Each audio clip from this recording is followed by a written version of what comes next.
appreciate that. It's probably better than what my mother would say about me. Well, I got to tell you something. I'm really not a hero. Okay, I'm really not. What I am is I'm tired. I'm tired. I'm a black American who grew up in a tough neighborhood. Both the years I lived in Nashville, Tennessee, and the years that I lived in New York City. I'm a black man who faced the temptations of crime on a daily basis and once or twice gave into those temptations. Black man who has seen friends die from drugs, friends live in prison, family members engage in violence, engage in addiction. I work hard, I get through, I take a job, and day after day, I see guys just like myself, day after day, in a job that empowers me to do not much more. They'll lock them in jail and throw away the key. I try probation, where it's appropriate. It doesn't give me much room. Society doesn't give me much room. And I send these guys into these programs that have been in place for years and years and years. Continue to not necessarily fail. Missouri has a better success rate than a lot of states, and it has a lot to do with the competency of the Office of Probation and Parole. It's a true hero's youth. But nonetheless, there's so much failure that I think can be improved on. Here in this country 20, 30 years ago said, hey, we got a crime problem, what are we going to do? Let's just get tough, let's put more people in jail. Not one study existed to say that if you put more people in jail, crime will go down. Not one. So then you say, well, these are the work, let's try a few more things. You threw in aggression training. Check back to when that stuff first came in, you won't find any studies back in. Although there are some successes. We went in any number of things. Well, let's make them get GEDs. Let's tell them that there's job training out there. All these things we jumped into, signed away millions in this state, billions across the country. With nothing to really say that there was any real expectation of success, any expectation of return for the dollar. Why do we as a people jump so into all of these things because there's so much money and have such difficulty with something like this? Tend to look at the offender as being someone who's going to respond to things exactly the way we do. We say to ourselves, well, gee, I don't want to go to jail for 10 years, so a 10-year minimum for your second or third drug offense, that should do it. I mean, I wouldn't want to commit an offense if I knew I had to go to jail for 10 years, so that should do it. But see, you don't go back to a place where everybody around you is pushing you to do it. You don't go back to a place where no one around you is earning a significant living from doing anything else. You don't go back to a place where you have kids out there that you're scared to even, really inside scared to even deal with because you as a father know you can't provide for them. You don't have that stress on you for the immediate need to give some money to your children, to the mother of your children, to your own mother who needs it, to your own brother who needs it. So you filing the fees your way down. Filing the fees your way down. And the average citizen doesn't have that. Hey, let's just put more and more people in jail. They can't understand how that can overcome the fear of prison because it's not a part of their lives. There's nothing that they deal with. So they think logically, gee, we keep making more crimes tougher and tougher, and now we're going to put 14-year-olds in jail forever. So that should do it. Well, it ain't going to do it. Because the real issue is how are we helping the people who are at risk to commit crime develop something from within to help them avoid the next crime. See, all the drug counselors that you have in the state will not be at the corner of Cook and Graham when one of my offenders are being tempted to either buy, use, or sell. That counselor won't be there. I want to be there. all that'll be there are people saying, oh man, nobody's going to catch us. Man, the cops were here earlier today. Nobody's around now. We can do this. This is a couple quick bucks, man. Let's just move a couple rocks. None of you were there. Am I right? None of these people are there. So, how are my offenders going to deal with that? There has to be something inside them that makes them personally say, I really don't want to do this. Comes from inside. Now, how do you help someone develop this thing inside them that makes them say that? Well, as you heard from Farouk, just telling them go forth and do no wrong won't do it. Doing drops on them every now and then and threatening them going back in jail really won't do it. Having a counselor that they see every now and then, every couple of weeks, once a month, can do it for some.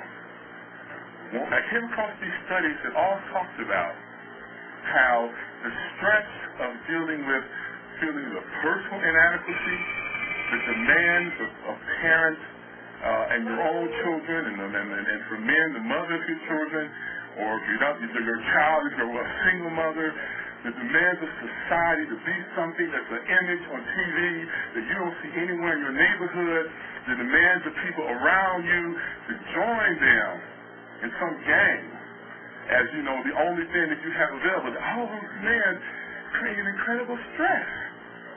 The great majority of these young men coming in these courts, at their essence, are not bad people.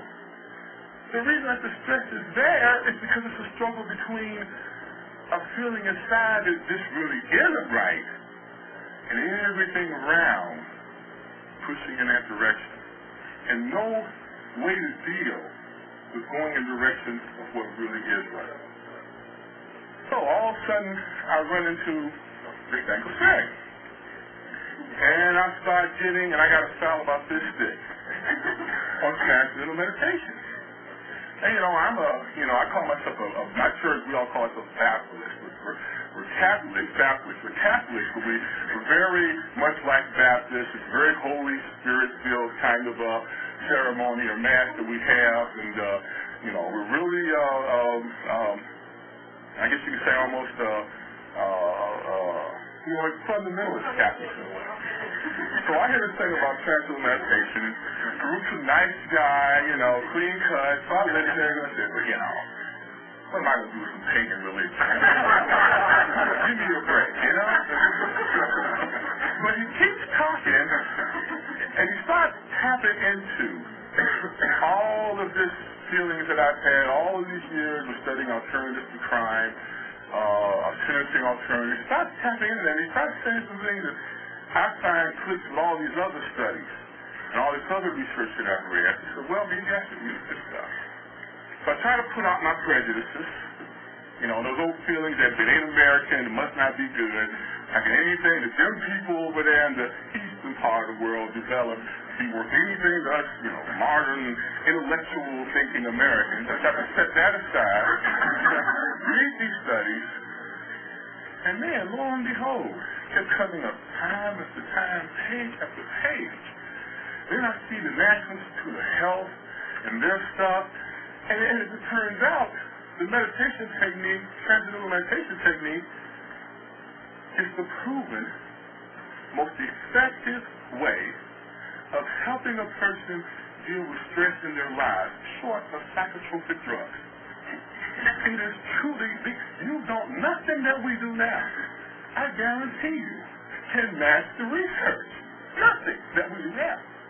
And then you add to the fact that this angst, this dealing with all this stuff on the street, fear of being killed, fear of somebody taking you off because of what kind of clothes you have on, or the fear that you might have to go up to somebody because of the clothes that they have on. You put all that in there, and all that stress, and all of a sudden it's like, I wouldn't call it enlightenment as much as it's just a light bulb saying, well, gee, we can help offenders get this little simple 20-minute-a-day technique, so when it's done, they've been able to shift all that pain off and start thinking more about self and consciousness of self. Think, well, gee, that would make them appreciate self a little more, right? You start appreciating self a little more, you start thinking, I'm better than a prisoner. I'm better than a drug user. I'm better than abusing my girlfriend. I'm better than an absentee father. I can be a good father. I can do those things. I can do those things. And that consciousness of self. God giving you a consciousness of other people. Start thinking about that woman that you left with those children. You know, she really loves me. And come thinking that I love her. Let me start acting like a good man. Start acting like a good father. And my mother, well, I've been putting her through so much pain. All this running in the streets and hanging with gang people and using and selling drugs. Let me put that aside and start being a good son. Let me start being good to myself. Let me go out and just work. Whatever work I can and learn what I can. Just go day by day by day by day until I get right. That's why I stuck my neck out a little bit with this. Because I believe this technique will help my offenders through the consciousness, that raising that occurs, through the stress reduction that occurs. It will help them better deal with it. And the final analysis is helping them deal with it. Y'all, you know what I'm saying? We both been there. We all been. You know what I'm talking about. Dealing with it. Getting past it. You know, working your way past those people who want to try to get you to do something. That's why I do this.